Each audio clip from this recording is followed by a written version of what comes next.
el edificio literalmente desaparecido.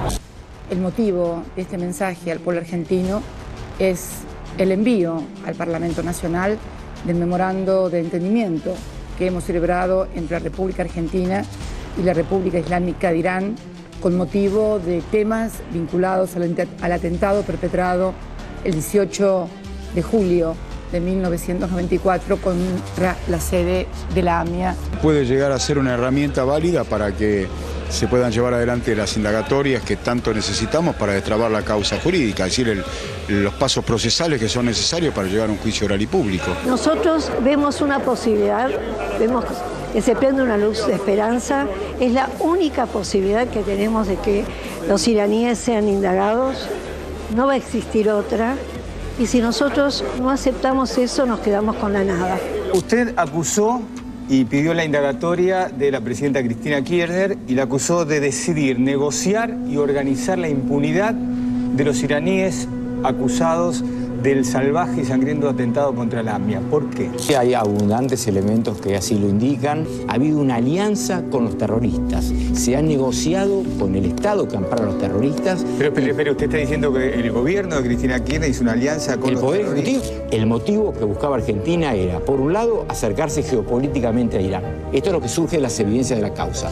Por otro lado, restablecer relaciones diplomáticas y ante la severa crisis energética que sufría Argentina, comprarle petróleo a Irán, que Irán comprara eventualmente granos y después aparece Rabani ahí queriendo ofrecer armas, que también se va a hablar de eso. El juez federal Claudio Bonadío elevó la causa a juicio oral y público al expresidente de la Nación, Cristina Fernández de Kirchner, en la causa por encubrimiento en relación al memorándum con Irán. La Cámara Federal ratificó el procesamiento y prisión preventiva de Cristina Kirchner en la causa por la denuncia de Nisman por el memorándum con Irán. ¿Cuál es la idea entonces? La primera, demostrar a partir no ya de los planteos jurídicos que vamos a hacer posteriormente, sino de la más simple lógica del disparate judicial, institucional y político que es esta acusación a quienes estamos hoy sentados o conectados aquí. Este acuerdo, que había sido firmado por enero, si mal no recuerdo, del 2013, tenía un único objetivo: lograr que los acusados de haber sido los autores ideológicos del atentado contra la Mutual israelita pudieran ser indagados por el juez, porque sin indagatoria no había posibilidades de procesamiento y mucho menos de juicio. Esto fue el motivo por el cual se firmó un acuerdo que además pasó por el Congreso, fue aprobado por ambas cámaras, pero que además jamás entró en vigencia. ¿Por qué no entró en vigencia? Simple, porque la República Islámica de Irán, que según el fiscal Nisman era la favorecida porque podía levantar las alertas rojas con la firma de ese memorándum, jamás su parlamento aprobó ese memorándum. ¿Qué es una causa armada? Los abogados que trabajan en el conurbano bonaerense, o los que trabajan en los tribunales de Rosario, o los que trabajan, los abogados defensores, penalistas de los acusados de robo, de homicidio, saben bien que es una causa armada. Una causa armada es un mecanismo por el cual, con pruebas endebles, que en general puede ser un testigo de identidad reservada que resulta ser un buche de la policía, un arma plantada, un kilo de droga metido en un auto, terminan metiendo preso a un inocente. Y ese inocente hasta tiene nombre, en la jerga, es un perejil, ¿sí? Las causas armadas se utilizan cuando hay un escándalo de mucha presión pública, cuando hay un crimen y la policía no logra dar con el culpable porque no puede, o porque no quiere, porque no le conviene, o porque no sabe, y entonces ahí encuentran un perejil para descomprimir y le hacen una causa armada. En otra época, ya por los 90, 2000, cuando la policía quería que alguien robara para ellos y se convirtiera en una banda cautiva. Si el ladrón no aceptaba, le plantaban un arma y lo volvían a meter preso con una causa armada. O ahora, más cerca, como ya las grandes bandas no son negocio en el mundo del delito, el delito protegido por excelencia es el del narcomenudeo. Y entonces, ¿cómo funciona?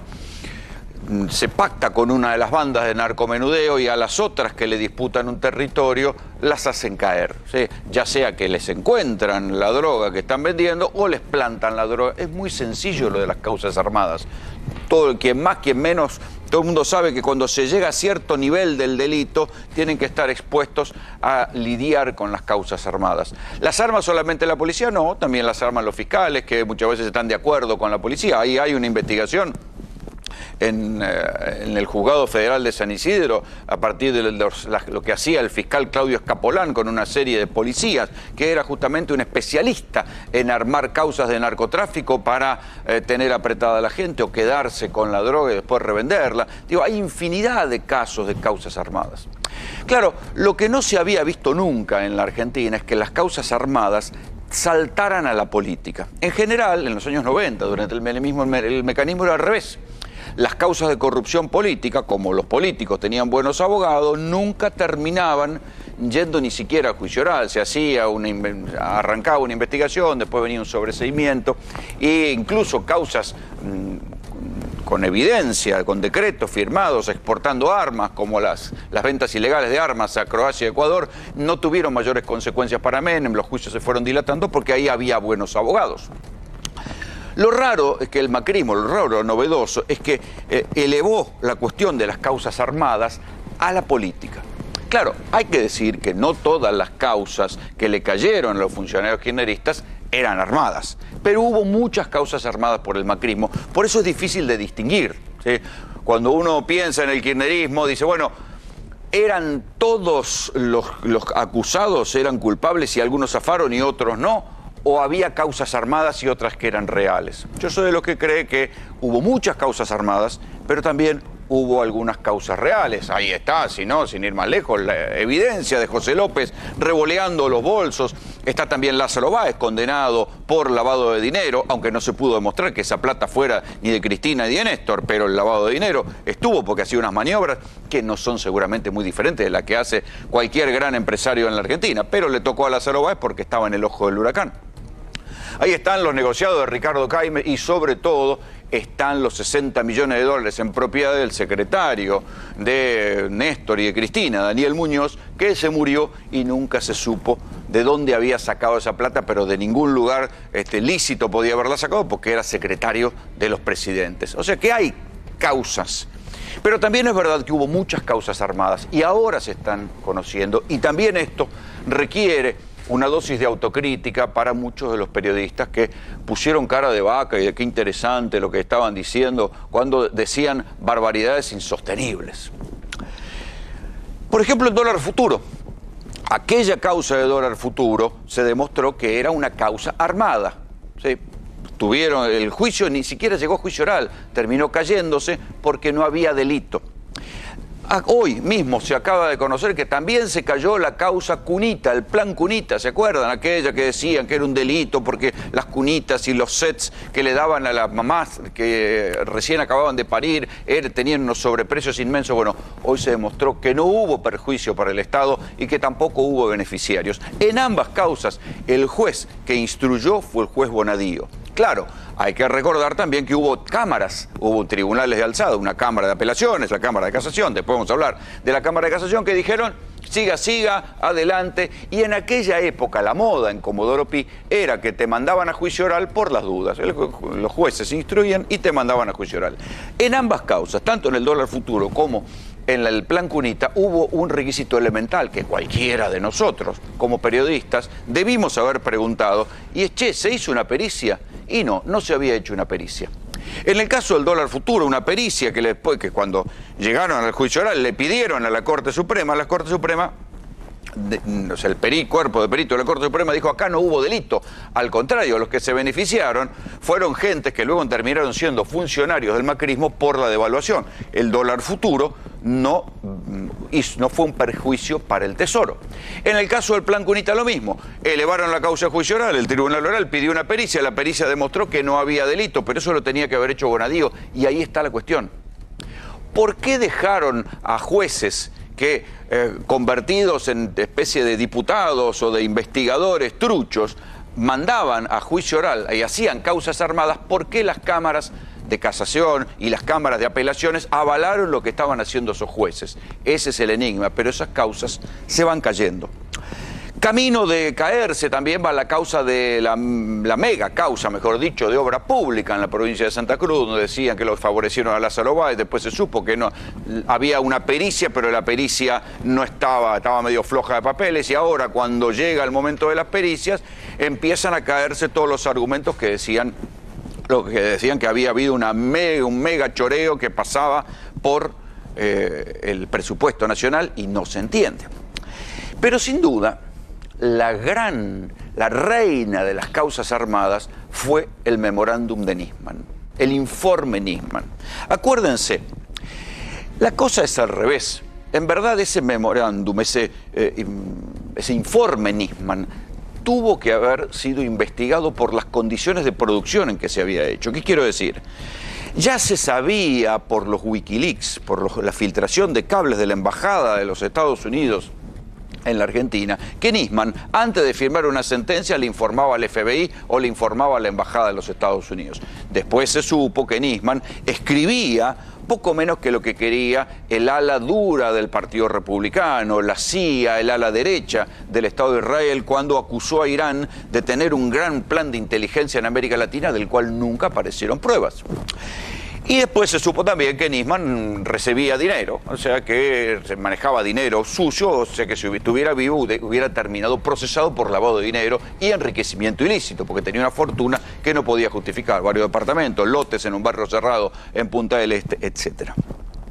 ¿Qué era lo que decía el informe Nisman? Bueno, todas barbaridades que después se cayeron y nunca se pudieron demostrar, y sin embargo, fíjense, el informe Nisman siguió abierto con diferentes artilugios.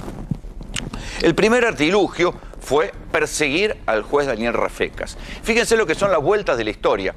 Hubo legisladores de Cambiemos que quisieron mandar a juicio y que lo echaran en el Consejo de la Magistratura al juez Daniel Rafecas por haber cerrado el disparate del informe de Nisman. Yo lo entrevisté en su momento. El informe de Nisman era una papa caliente que le quemaba a todos los jueces federales. Primero le cayó al juez Ariel Lijo. Ariel Lijo dijo, no, esto no es mi competencia. Después le cayó Servini de Cubría. Servini de Cubría dijo, no hay apuro, estoy de feria. Y así fue pasando de mano en mano hasta que le cae a Rafecas. Rafecas lo lee y dice, no hay prueba. Y dice, hay inexistencia de delito y cierra la causa. Lo persiguieron a Rafecas, pero ahora resulta que Rafecas es como una especie de prenda de unidad, y Cambiemos se dio vuelta en el aire y considera que sería mejor que Rafecas sea procurador. Antes, cuando cerró la causa Nisman, Rafecas tenía que irse porque era un juez poco menos que corrupto. Ahora, como corre peligro y la ley del Ministerio Público Fiscal y la pueden modificar, ahora piden por favor que Rafecas sea el procurador. No importa. Lo interesante es que Rafecas cerró la causa.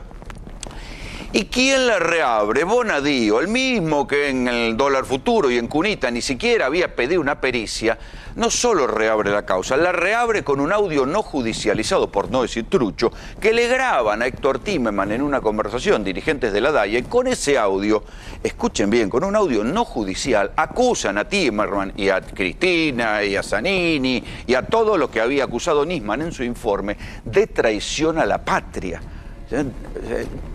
Hasta para la Cámara, que hasta entonces le había dicho a Bonadío, siga, en todos los casos le pareció demasiado lo de traición a la patria, porque no había una guerra, era medio disparatado. Uno nunca sabe si Bonadío, que terminó muriendo de un cáncer de cerebro, estaba influido cuando firmaba estas cosas, o si en verdad pensaba lo que pensaba. Lo cierto es que las cámaras de alzada, los tribunales que tienen que revisar lo que hacía Bonadío, lo siguieron avalando Y ahí siguió la causa adelante. Entonces, una causa cerrada se reabrió con un audio que yo me animo a decir trucho.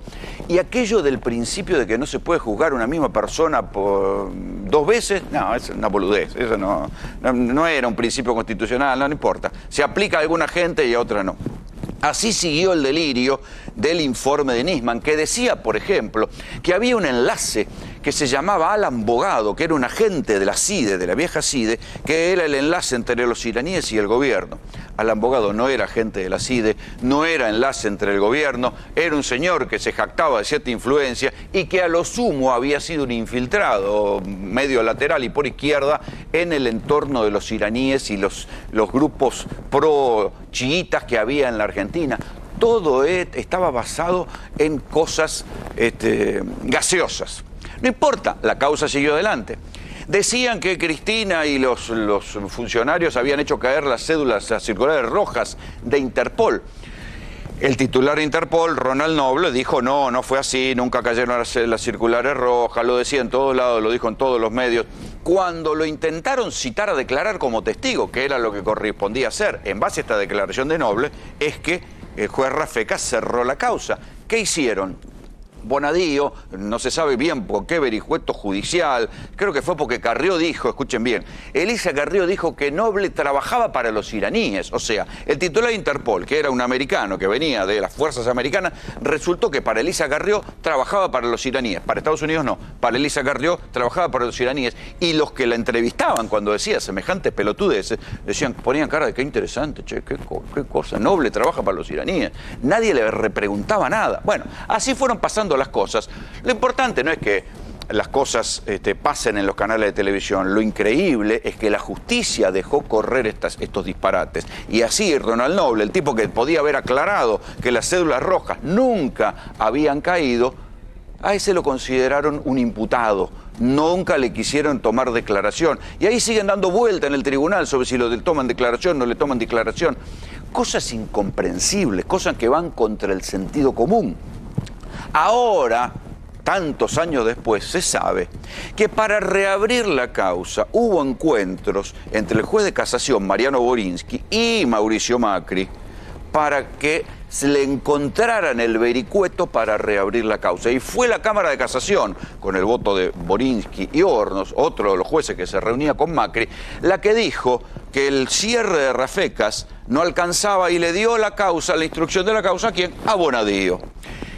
Ese arbolito, esa bajada, ahora se sabe que fue hecha después de un encuentro, uno de los tantos encuentros de Borinsky con Mauricio Macri. Así se manipuló, así se reabrió esta que es la reina de las causas armadas. La verdad que hoy Cristina Fernández de Kirchner hizo un alegato otra vez diciendo cosas parecidas, pero yo recuerdo que en el momento en que muere Nisman, algunos de nosotros que estábamos al aire dijimos, el informe Nisman no tiene ni pie ni cabeza.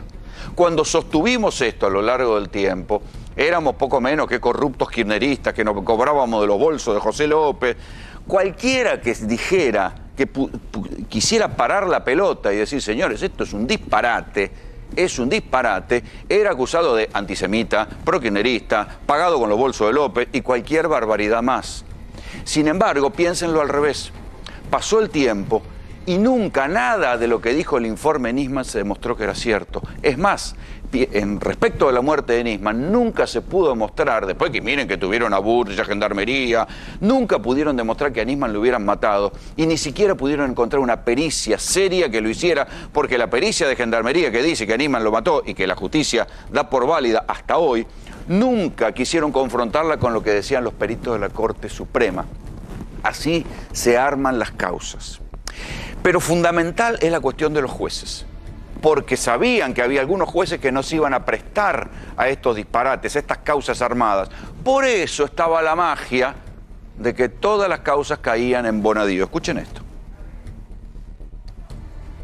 Mías de primera instancia, yo tengo jueces de atracción, surgió una nueva figura. Así como hay fuero de atracción en materia de sucesiones, así como hay fuero de atracción en materia de quiebras, bueno, Cristina Fernández de Kirchner inaugura una nueva figura jurídica en la República Argentina, jueces de atracción. Los únicos dos jueces que me tocaban en Comodoro Pi eran Ercolini y Bonadío. Podía sortearse lo que se sorteara, podía hacerse de la manera que se hiciera. Siempre eran esos dos jueces. Y además, los dos jueces que siempre intervenían, salvo en una causa, en todas las demás, en casación,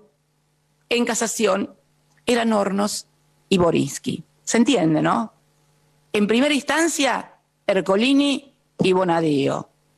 Si se escapaba algo en algún tribunal oral o cualquier cosa, estaban en casación Hornos y Borinsky esperándome, bueno, para darme lo que según ellos debería ser mi merecido, ¿no? Ahora, después de tantos años, se ve que el verdadero objetivo del informe Nisman no era demostrar algo, era mantenerlo abierto. Porque lo que decía Nisman en su informe, ya hace tiempo que se demostró que era falso, que era mentira, nunca se pudo probar nada. Acuérdense de todas las cosas que se dijeron. La madre de Nisman que decía que ella tenía guardadas cosas que demostraban que lo que decía su hijo era verdad, nunca aparecieron.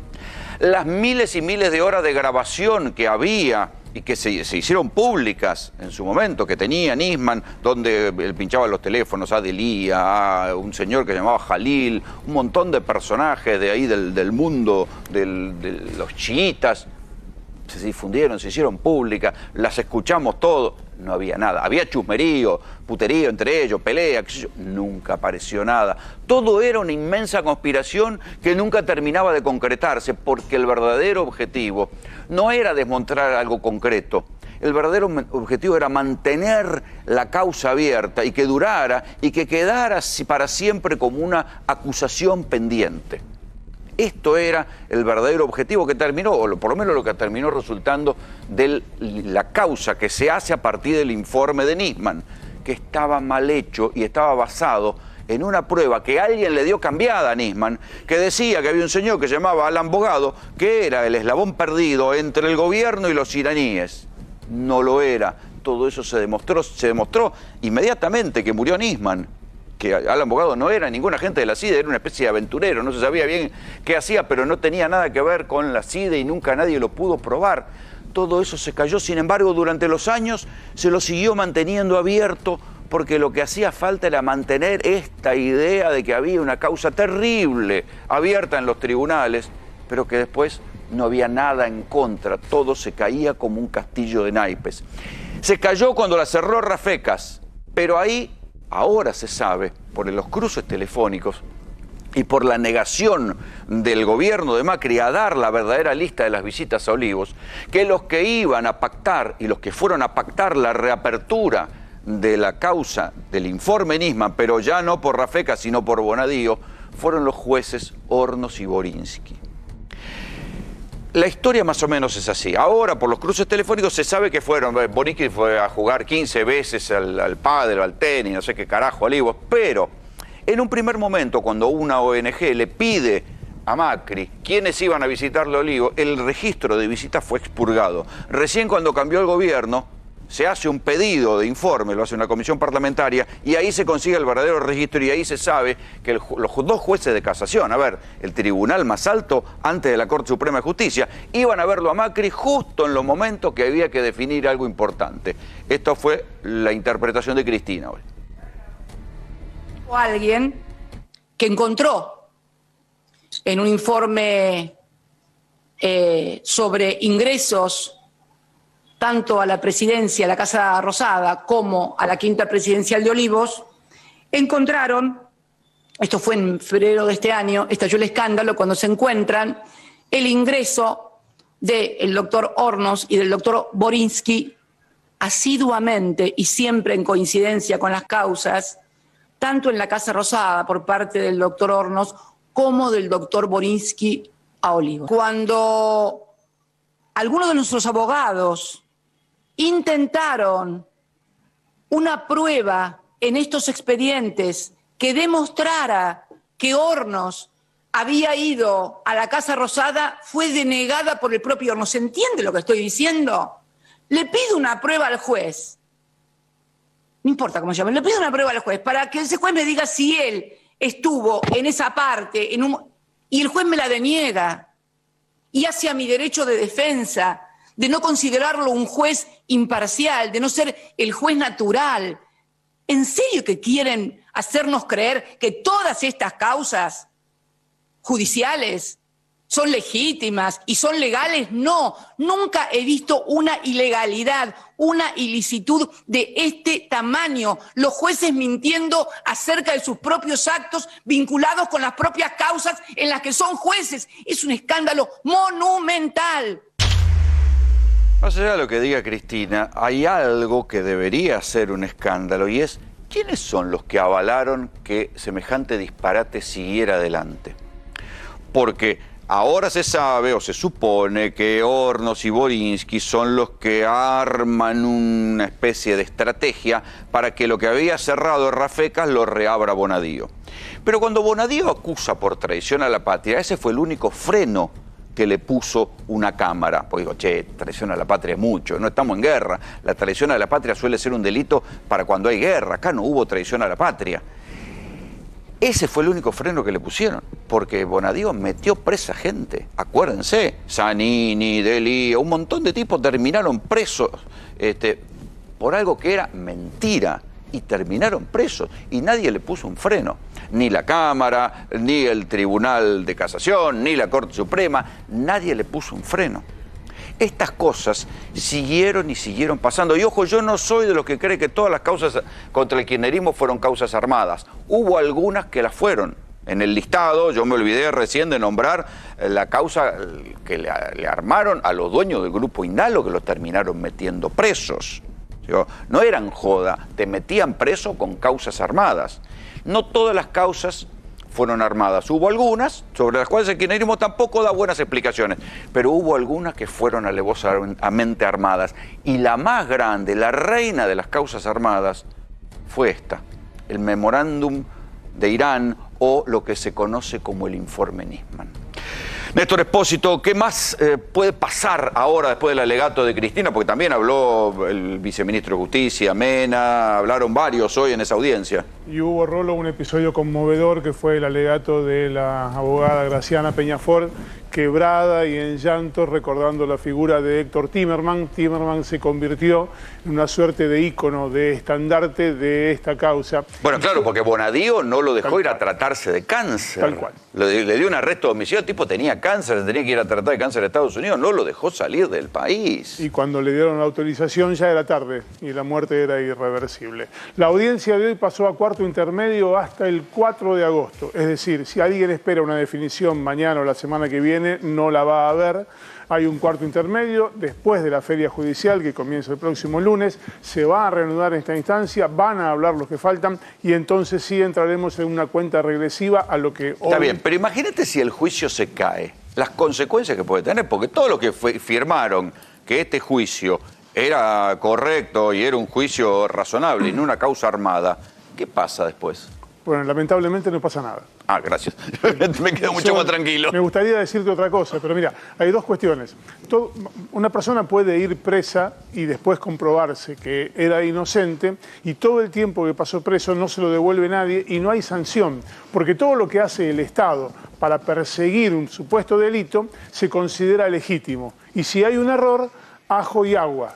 Y en el caso de los jueces que intervinieron, hay un proceso de juicio político. Para que el Consejo de la Magistratura mande a destituir a un juez, tiene que encontrarlo violando a la madre en presencia de 8 testigos y en el momento en que lo está cometiendo la violación. Si no, es muy difícil que lo manden a juicio político. Quiero sumar aquí a este análisis a Jorge Elbaum, es periodista, y él fue uno de los primeros que dijo, ojo, que Nisman tiene relación con los fondos buitres, algo que está repitiendo Cristina hoy. Jorge, buenas noches, ¿cómo te va? Hola, buenas noches. Sí, efectivamente, y se comprobó en principio con el depósito de dinero enviado por Sheldon Adelson, recientemente fallecido, que él recibió en Colonia, Uruguay, dinero con el cual... ¿Quién? Nisman. Nisman, efectivamente, $300.000 aproximadamente, dinero con el cual directamente compró esas propiedades en Punta del Este que hoy están, obviamente, a nombre de su madre. Ahora, ¿Es un poco conspirativo pensar que Nisman trabajaba para los fondos buitres? A ver, más allá de ese dinero que es... digamos, podemos esperar cualquier cosa, pero, hasta a mí me resulta conspirativo. No, pero veamos objetivamente las cosas. Él recibió un dinero en Uruguay, no lo declaró en la Argentina, por algo no lo habrá declarado, y con ese dinero compró una propiedad en Uruguay que no declaró, por algo no lo habrá declarado. Además, aparecen $680.000 en una cuenta en Nueva York después que él fallece. Sí, la que tenía con Lago Marcino. Efectivamente, que tampoco había declarado. Y también tenía un departamento acá en Palermo a nombre de él. Pero sigamos con el razonamiento. Había un montón, más de $1 millón que él había recibido que no había declarado, siendo fiscal de la nación, doblemente necesario de su declaración. Pero hay otro elemento clave. El año pasado, un ex agente del Mossad, en un importante programa televisivo en Israel, dice que efectivamente él, el agente ex Mossad, trabajaba para los fondos buitres, para Singer directamente, y que Nisman interactuaba con él para extorsionar. ¿Con Singer o con el agente? El agente israelí, dice en la televisión israelí... Él trabajaba para Singer. Trabajaba primero era de Mossad, después trabajaba para Singer. Después de trabajar para Singer, él le da material a Nisman para perseguir a Cristina en nombre de los falsos buitres. ¿Con qué objetivo? Para que Cristina pague esos 9.600 millones que hoy en la declaración explicó con un fundamento determinado que no iba a pagar. Efectivamente, querían quebrarla para que pague, no lograron que pague, pero pagó con creces el gobierno. O sea, que había un tipo que trabajaba para los fondos buitres que también alimentaba a Nisman. Dijo que se encontró con Nisman en el aeropuerto, que le entregó los documentos de acusaciones para Cristina con el objetivo de extorsionarla para que se le pague a los fondos buitres. Está bien, pero disparates puede decir cualquiera. El problema es cómo hacen este curso judicial. El tema es que hay un tema de fondo, que acá hay un tema que se llama la criminalización de la política, que el macrismo impuso desde el año previamente a las elecciones de 2015, que le permitió, con el suicidio de Nisman por un lado y con la denuncia de Nisman, ganar las elecciones del 2015 por 2% de los votos. Es decir, la criminalización le permitió primero ganar las elecciones y después, durante 4 años, 5 hasta el día de hoy, mantener... Abierto un relato en base a cosas que se cayeron en... No, pero que no tenían sentido, no lo tuvieron desde el inicio, porque si yo soy un fiscal de la nación y digo, esta gente quiere levantar las alertas rojas, yo me pregunto, ¿quiénes son los que pueden levantar las alertas rojas? 2 personas. El juez de la causa, Canicoba Corral, que nunca la levantó. Pero dijo que y lo querían echar. No, dijo, pero cuando Nisman presenta la causa el 14 de enero del 2015, dice, eso es un mamarracho. Sí. Y dice, usted quiso levantarla. Nunca dije que quería levantar las causas. ¿Quién es el otro que puede levantar las causas? Interpol. Pero no era solamente un muchacho norteamericano que era director de Interpol. Era el exdirector del FBI.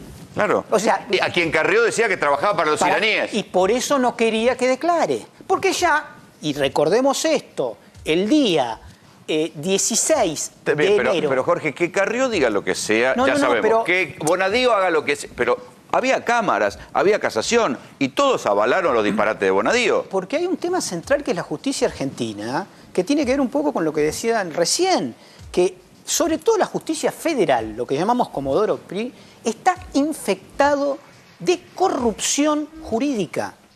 Infectado. Si se pueden armar causas para nadie le devuelve la vida a Héctor Timerman. Lo asesinaron y lo asesinaron en Comodoro Pi, con la asociación ilícita de dirigentes de la DAIA, con Borinsky, con Hornos y con el expresidente de la Nación, Está bien, pero Mauricio no todo Macri. Comodoro Pi, porque fíjate que Rafeca cerró la causa, y cuando cerró la causa lo fueron a perseguir, le metieron juicio político. Creo que toda la justicia, hay jueces muy probos en Argentina, operadores judiciales, fiscales, etc.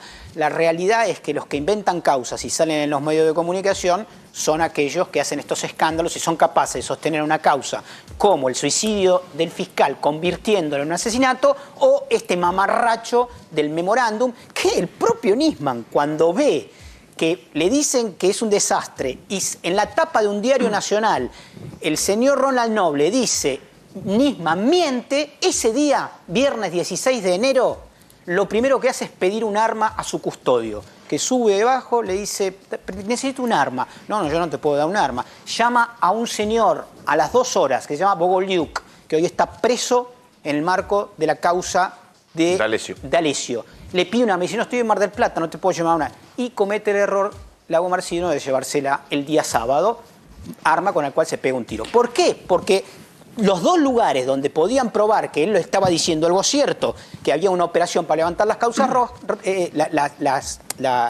estas cosas de Interpol, era fallido. Bueno, esa es la causa por la cual se pega un tiro. Fíjese lo que son las vueltas y la mala fe y la deshonestidad intelectual. Cuando Daniel Rafecas cerró la causa del informe Nisman porque no había nada, porque estaba basado en datos falsos, porque no había delito, con Nisman ya muerto, le pidieron juicio político. Años después, ahora, Rafecas es como una especie de candidato a quien los de Cambiemos quieren como procurador. Primero lo rechazaron, ahora quieren que vaya como procurador para que no se modifique la ley de Ministerio Público Fiscal, que es la ley que rige a todos los fiscales, porque dicen, bueno, mejor que venga Rafecas y no que venga otro. Esto era lo que decía Rafecas.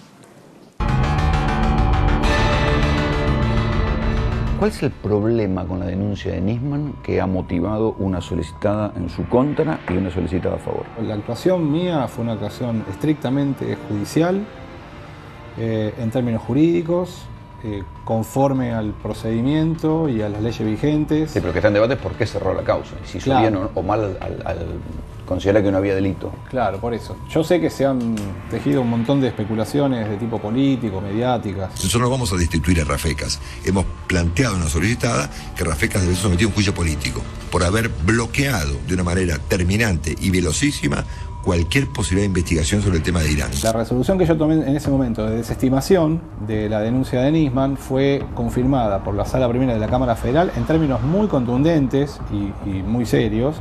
Y luego también en la tercera instancia penal, que es la casación federal, por parte del fiscal de la casación, que también ratificó con nuevos argumentos incluso el hecho puntual y concreto, que es que de esa denuncia que había presentado Nisman no se podía establecer ni en ese momento ni ahora un delito. Ha habido una alianza con los terroristas. Se ha negociado con el Estado que ampara a los terroristas. Pero usted está diciendo que el gobierno de Cristina Kirchner hizo una alianza con el Poder Ejecutivo. El motivo que buscaba Argentina era, por un lado, acercarse geopolíticamente a Irán. Esto es lo que surge de las evidencias de la causa. Ese supuesto delito que presentaba Nisman no estaba acompañado de ninguna prueba de cargo y, al contrario, los elementos que se aportaron en ese expediente por Nisman y también por parte, por ejemplo, de la defensa de Timerman, lejos de avalar la hipótesis de Nisman, la descartaron por completo. El argumento central era que Timerman y la Cancillería y el gobierno argentino habrían presionado a Interpol para que Interpol, a partir de la existencia del pacto con Irán, dé de baja las órdenes de captura. Esta era la cuestión central. Entonces, gracias al apego a la legalidad de Interpol, se frustró este objetivo del cometido criminal. Luego, en otro párrafo, por fortuna, Interpol intercedió a tiempo para evitar el cese de las prioridades de búsqueda.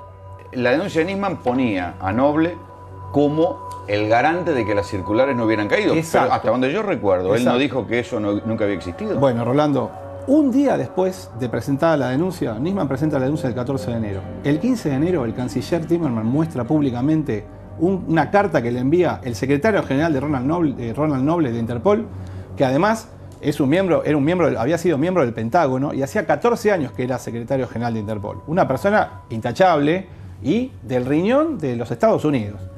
¿Qué dijo Ronald Noble en esta carta? Mientras yo fui secretario general de Interpol, en cada ocasión que el canciller Timerman y yo hablamos y nos vimos en relación con las notificaciones rojas emitidas con relación al caso AMIA, el canciller indicó que Interpol debía mantener las notificaciones rojas en vigor. Su posición y la del gobierno argentino fueron consistentes y firmes. Pero ¿podía haber una mala interpretación de Nisman?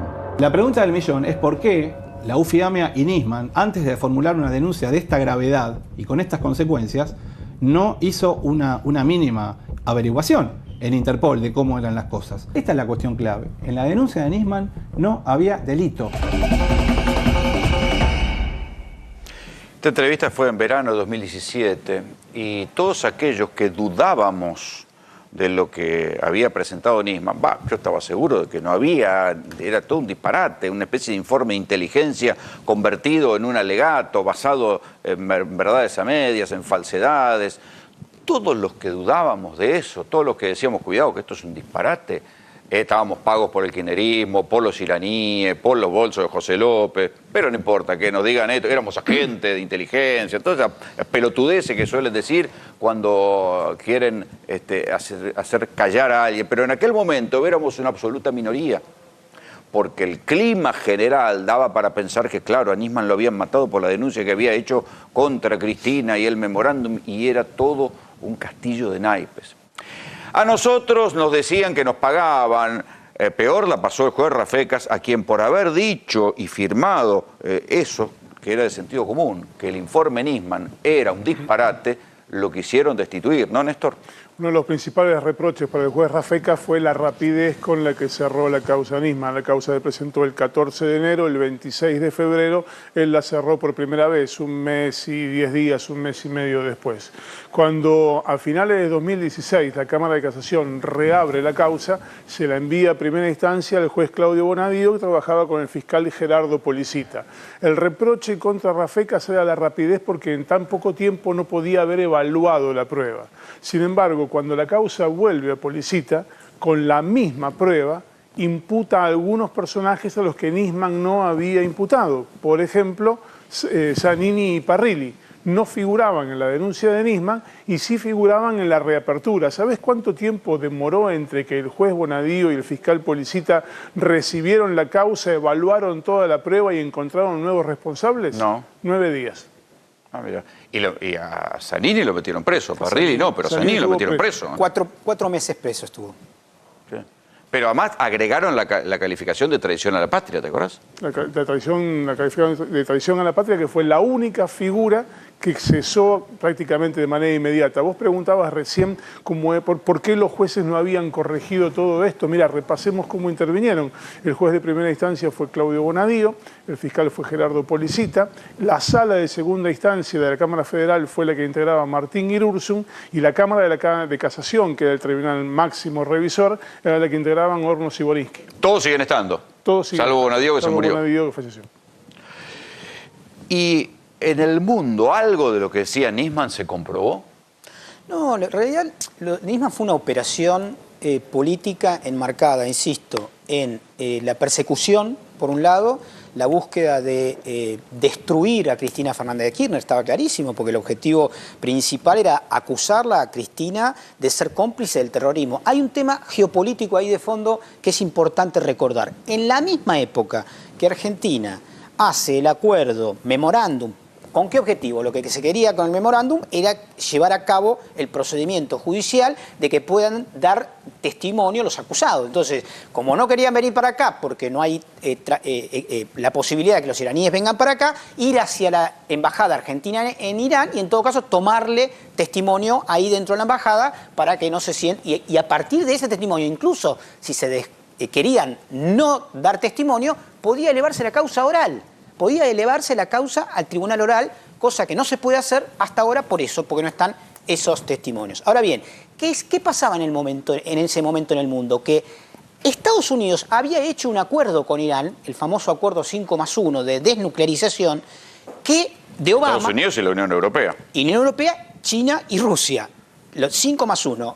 Y habían acordado con Irán un proceso de desnuclearización. ¿Quién se oponía a eso? Se oponía Netanyahu y Donald Trump. ¿No es cierto? Curiosamente, hay un momento escandaloso en la historia de Estados Unidos. Netanyahu va a Estados Unidos y con la oposición de Obama, va a hablar al Congreso avalado por el Senado. Y ahí menciona a Nisman. Efectivamente. Es decir, es una operación donde hay rasgos geopolíticos. Por eso, obviamente, el tema de los fondos buitres, recordemos que Sheldon Adelson... Era un sostén de Trump. Era el máximo, el rey de Las Vegas, el máximo sostenedor en términos económicos de la campaña de Trump, que obviamente, como bien decía hoy Cristina, estaban muy interesados en recuperar 10 veces lo que habían puesto en la compra de bonos. Y que lo pagó Mauricio Macri. Lo pagamos todos nosotros. Sí. Lo pagamos todos nosotros. Nos sacaron 10.000 millones de dólares del bolsillo en el marco de una campaña de la cual Nisman fue partícipe indudablemente, y que se llevó, entre otras cosas, no solamente la prisión de mucha gente inocente, sino la vida de Héctor Timerman. A Héctor lo asesinaron. Jorge, gracias por venir. No, por favor. La semana pasada nosotros les empezamos a mostrar los documentos, acá están los documentos, que después al día siguiente, esto fue el domingo, al día siguiente se conoció que el gobierno había utilizado esos documentos que nosotros mostramos, que también estaban en poder del gobierno, obviamente, para hacer una acusación formal por el envío de los cartuchos de antitumultos a Bolivia. Eso que todos negaban, existían. Ahora, ¿qué fue lo que pasó esta semana? Bueno, ahora ya hay una imputación formal, ¿sí? Macri, Patricia Bullrich, que era la ministra de Seguridad y la jefa de Gendarmería, Oscar Aguad, que era el ministro de Defensa y puso el avión Hércules, todos ellos van a ser investigados. Los gendarmes que nosotros contamos acá, que escribían los informes y decían, no, los cartuchos se utilizaron en un entrenamiento en Bolivia, por eso no volvieron, todos ellos van a terminar pasando por Comodoro Pi a ver por qué mintieron tanto. ¿Y por qué se sabe que mintieron?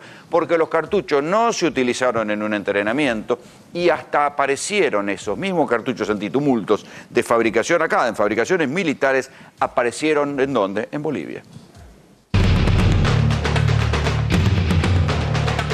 Esto es una resistencia al golpe de Estado que nos ha dado la derecha.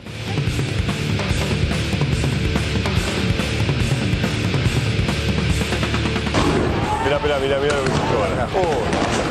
Después de la represión de toda la tarde, ahora lo que hay es tensión. La tensión previa a caer la noche, porque se sabe que a la noche salen a cazar y a detener la gente. Y esto es lo que está pasando ahora. A ver qué pasó ahí. Mirá. Una detención en vivo, una persona. Todo tuyo, Rolo, a ver. Se lo llevan detenido. Impresionante. Mirá, quiere zafar, pero se no resiste. Sí. Se resiste. Ya. No es una batalla, son unos vendidos. Ustedes informan de manera internacional mal. ¿Vos viste lo que yo hago? Sí. No viste nada. No discutas pavada, ¿crees? Para nuestra policía. Todos los medios vendidos. ¿Vos sos de los demócratas? Di la verdad. Di la verdad. ¿Vos sos del bando de los demócratas? ¿Por qué? Di la verdad. ¿La libertad de prensa? Di la verdad. ¿Esto es libertad de prensa para vos? Di la verdad. Venir a apretar a los periodistas, libertad de prensa. Verdad. Sos una basura, nena. Una basura. Apretás a los periodistas. Eso es la izquierda, ¿no? No aprietes a los periodistas. Respetá la libertad de prensa. Respeten la libertad de prensa. Respeten la libertad de prensa. Respeten la libertad de prensa. Cuidado. Una agresión en vivo a nuestro equipo. La agresión a Rolando, a nuestro compañero Merino. Bueno, atención, Rolando. Estos son los demócratas. A mí me hace temblar. Si la libertad de prensa va a estar garantizada por esta gente. Que hacen algunos periodistas que son, en algunos casos, bolivianos o extranjeros, que están causando sedición en nuestro país, tienen que responder a la ley boliviana. Ministra, ¿tienen tal vez algunos periodistas bolivianos extranjeros que ya estarían identificados porque están causando sedición en Bolivia? Sí, ya ¿no? se tiene. Porque ya se tiene y el ministro de Gobierno va a tomar las acciones pertinentes en todo esto. Yo no entiendo lo que quieren hacer, pero ¿desde cuándo los periodistas alentamos a la sedición? Es un concepto extraño para un gobierno que pretende ser un gobierno que viene a recuperar la tradición democrática. Te tengo que preguntar también por la denuncia de la Cancillería boliviana sobre este supuesto envío de armas para sacar del poder a Evo Morales. Usted justamente estaba como ministra de Seguridad. ¿Cuál es la responsabilidad de usted en esta denuncia? Nosotros hicimos un operativo público que mandamos 12 gendarmes en un Hércules. Esos gendarmes iban a defender nuestra embajada. En nuestra embajada había funcionarios de Evo Morales que se habían, exilado en nuestro territorio. Los tuvimos que sacar del país. Tuvimos que proteger a los periodistas como Rolando Graña o Carolina Amoroso, que estaban siendo atacados en un hotel. Estoy en la embajada, ¿te puedo hacer? ¿Querés que te haga un poco de revista caras? ¿Te puedo mostrar la residencia? Obviamente. Pobre gente, pobre embajador. No, sí, ya me di cuenta. Le hemos caído una banda de forajidos. Todos los canales de televisión le hemos caído acá. No sabe lo que le va a pasar, no sabe lo larga que se le va a hacer la noche. lo compadezco, la verdad. ¿Dónde vas a dormir? Porque él me dijo a mí, yo hablé con él y me dijo en un silloncito. Sí, acamparemos. Este lindo lugar, por eso te digo, te lo muestro nuevamente, Sí, porque en cualquier momento va a quedar depredado por los forajidos mobileros que somos. Este hermoso lugar va a quedar depredado por una panda de maniáticos que hemos ingresado acá. Lo que viajó fue un escuadrón a proteger la embajada, punto, nada más que eso. La verdad que todo es un cuento de una operación que realmente es una mezcla de malicia y alucinaciones. Resaltamos que la Argentina, presidida por Mauricio Macri, le dio a las fuerzas militares que reprimieron la protesta social en noviembre de 2019, munición letal. La carta de agradecimiento del comandante de la Fuerza Aérea decía que habían recibido 40.000. Bueno, se quedaron cortos. De la Argentina salieron 70.000. Y además salieron 100 spray de gas pimienta que no aparecen en ningún lado. Acá lo que pasó en Bolivia lo vieron todos. Hubo un estallido social, después unas elecciones en medio de acusaciones de la ciudadanía a Evo Morales, que intentó hacer un fraude. Y esa situación muy delicada, reconocida por la OEA, la Unión Europea, con violencia en las calles, decidimos que teníamos que apoyar nuestra embajada. Y aparte estamos hablando de una denuncia basada en una carta que aquel que dicen que la hizo no declara que le falsificaron la firma. Y el embajador nuestro en ese momento dice que jamás vio esa carta. Así que hay que haber que investigar en serio cuando otro se investigue de dónde salió esa carta, quién falsificó esa carta. La policía boliviana confirma la presencia en sus depósitos de armas enviadas por el gobierno de Macri durante la crisis que llevó al golpe de Estado contra Evo Morales. En el curso del día de hoy vamos a reconstruir qué funcionarios han acudido al aeropuerto, porque sabemos que habría arribado un avión C-130 de la República Argentina, del cual descienden funcionarios vestidos de uniforme militar. Ellos estaban munidos de sus propios pertrechos y parte de estos habrían sido entregados, insisto, sin ningún tipo de documentación a la policía boliviana. Hay una cosa interesante, cuando salta una denuncia así de que involucra a la diplomacia a varios países, siempre la respuesta rápida que tiene el macrismo, que tienen estos tipos de personajes, es decir que todo es una operación y que es falso. Entonces, ¿qué pasó? El abogado del general de la Fuerza Aérea que había dicho, que había escrito una carta agradeciendo, el abogado, porque ese general está preso en Bolivia por haber participado del golpe de Estado, dijo, la carta es falsa. A partir de ahí, Macri, Bullrich y todos los voceros del macrismo salieron a repetir la carta es falsa, la carta es falsa, la carta es falsa. Hasta Macri, hasta hace unos días, seguía diciendo la carta es falsa. En verdad, no importa si la carta es falsa, porque las municiones, las 70.000 municiones, salieron de acá.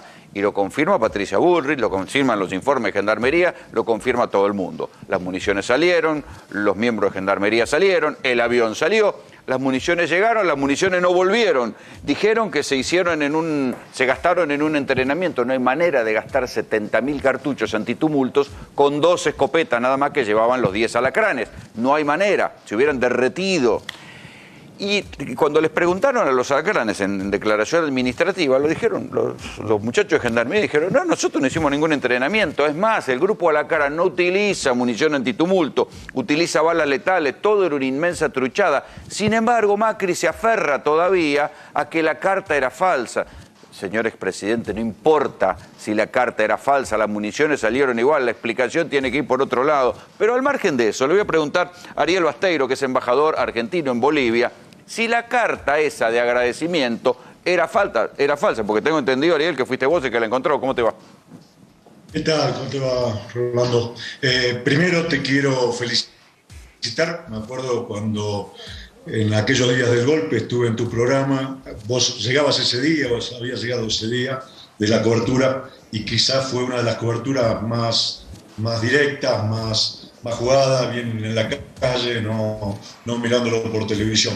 Y recién estaba viendo ahí el tape y hay una persona que muestra cartuchos. Eso después me parece interesante poder tenerlo porque también puede llegar a ser una prueba, toda vez que la Fuerza Aérea reprimió en esa esquina que vos estabas. Bueno, yo me traje, la mostré, bueno, vos estás en Bolivia, pero yo mostré acá, no, yo mostré una cápsula de gas lacrimógeno, pero que es americana. Yo no sé si la Argentina fabrica gas lacrimógeno, porque había una causa, las cápsulas que nos tiraban a nosotros eran americanas. Justo hoy no la traje, la traje la semana pasada. Bueno, aquí se usaron gases lacrimógenos norteamericanos y argentinos.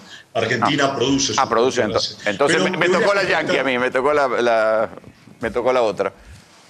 Te voy a contestar la pregunta para que no digan que uno la quiso evadir. Sí, obviamente yo encontré la carta en un archivo secundario de la embajada, no estaba en un cable como debería haber sido informado a Cancillería esa nota, no estaba entre las notas oficiales. Hay una carpeta de notas oficiales, de notas de los organismos bolivianos que llegan a la embajada, ahí tampoco estaba, y después de mucha búsqueda en un archivo administrativo apareció esa nota, no debería haber estado ahí.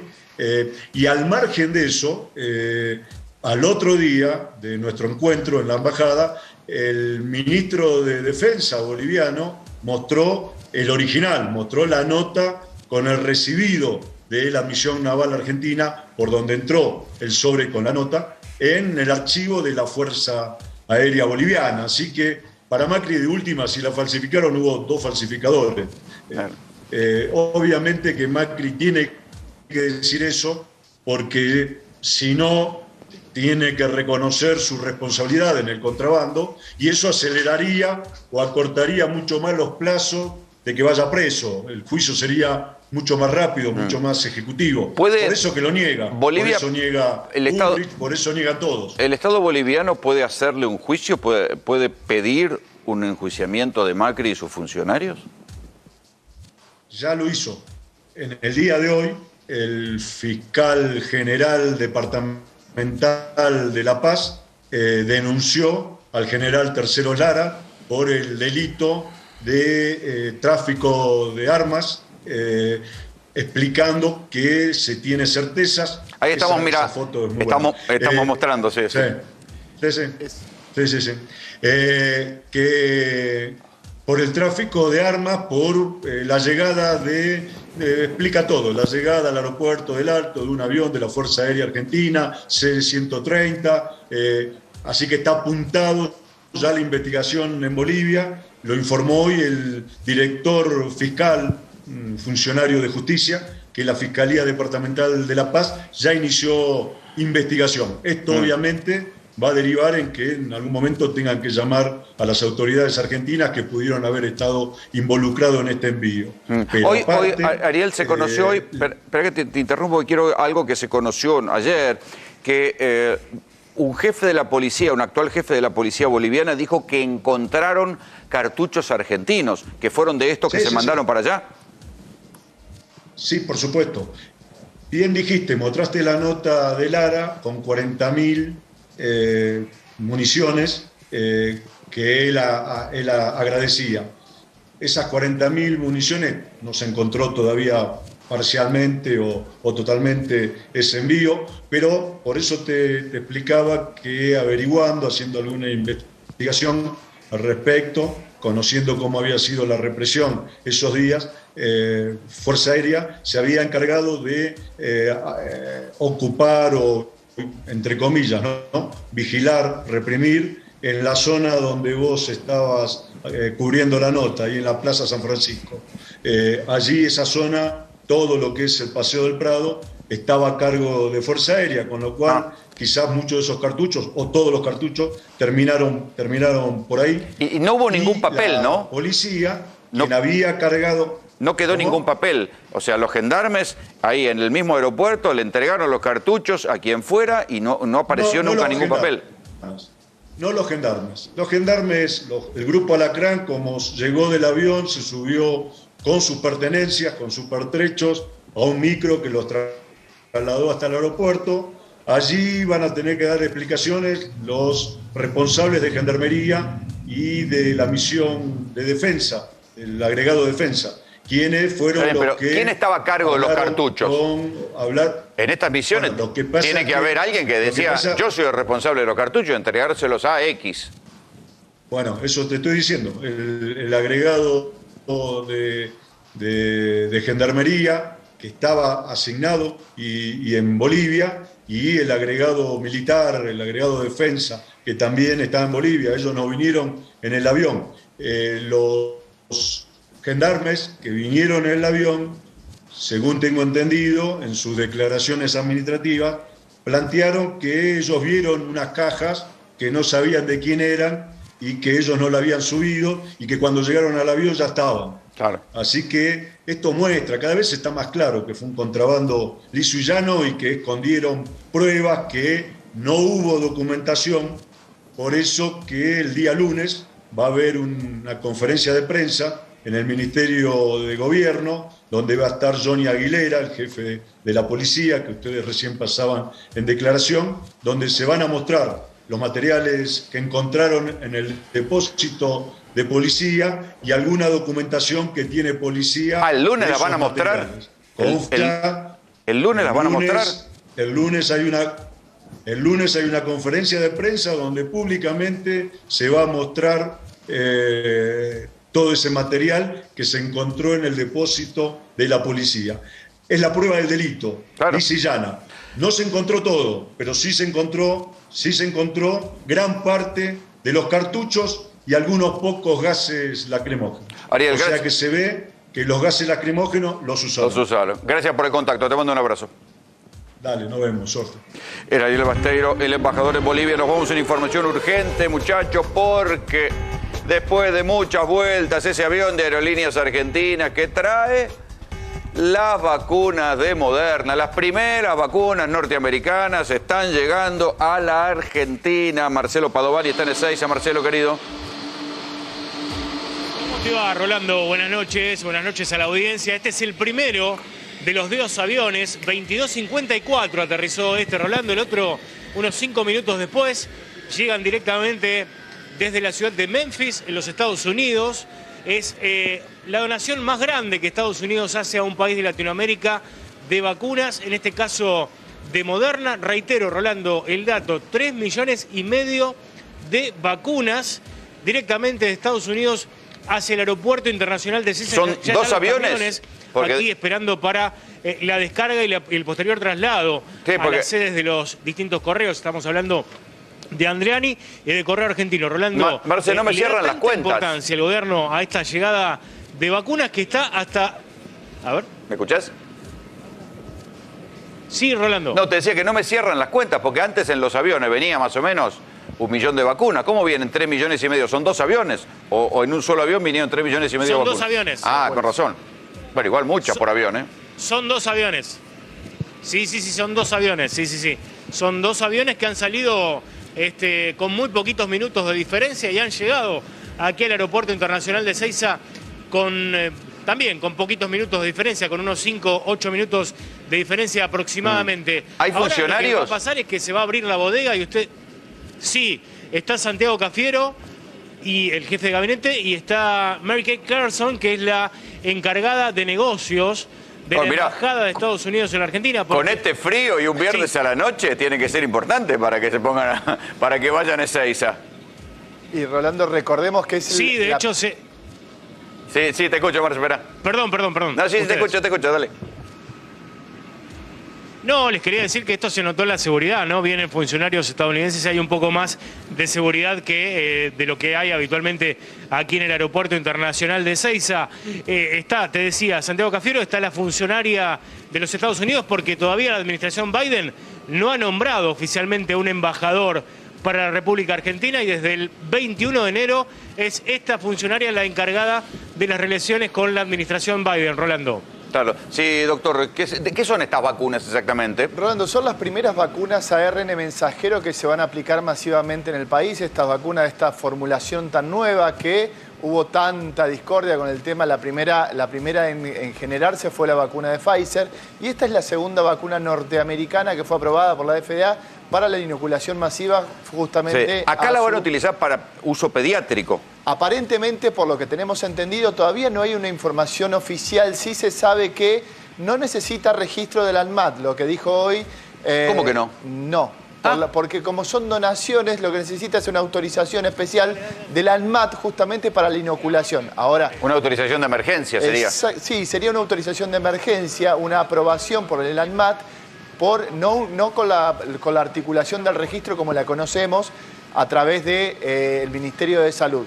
Entonces lo que va a pasar es que se van a poder aplicar rápidamente, obviamente que van a estar a la espera de la aprobación por la FDA, que se espera que se conozca en los próximos días para la aplicación de menores. O sea que una vez que la FDA la aplique a menores, el gobierno va a poder cumplir con su objetivo de arrancar la inmunización en menores con comorbilidades. Arrancar fundamentalmente en lo que son adolescentes. No te olvides que todavía no está ninguna vacuna en los Estados Unidos está aprobada para menores de 12 años. De 12 a 16 años sí se va a poder aplicar esta vacuna, que también consiste en 2 dosis. Entonces vamos a ver cómo van a articular, cómo van a armar la Incluso estrategia. para los menores son 2 dosis. Incluso para los menores son 2 dosis. Entonces hay que ver cómo el Ministerio de Salud articula lo que es la estrategia de vacunación justamente en este grupo etario. ¿Ahí llegó el otro avión, Marcelo? Ese es el otro avión, el otro avión, Rolando, que yo te decía. Son 2 aviones Airbus exactamente iguales de la flota de aerolíneas argentinas. Vos sabés que me contaban, ¿no?, la gente de aerolíneas, que ellos enviaron los aviones el miércoles y que esto, bueno, le dejaron prácticamente el anuncio a la administración de los Estados Unidos, al gobierno de los Estados Unidos, que es el que quería tener, y esto ocurrió en el día de hoy, viernes a la mañana, el anuncio de la donación a la República Argentina de estos 3,5 millones claro, porque de vacunas. Mirá, Rolo, mirá, nos vamos a meter... Hay una diplomacia de las vacunas, ¿no? Entonces, Rusia fue el primero en mandar, China fue el que más mandó, y ahora Estados Unidos es el primero en donar. Cada uno hace su diplomacia de la vacuna. Rusia fue el primero en vender.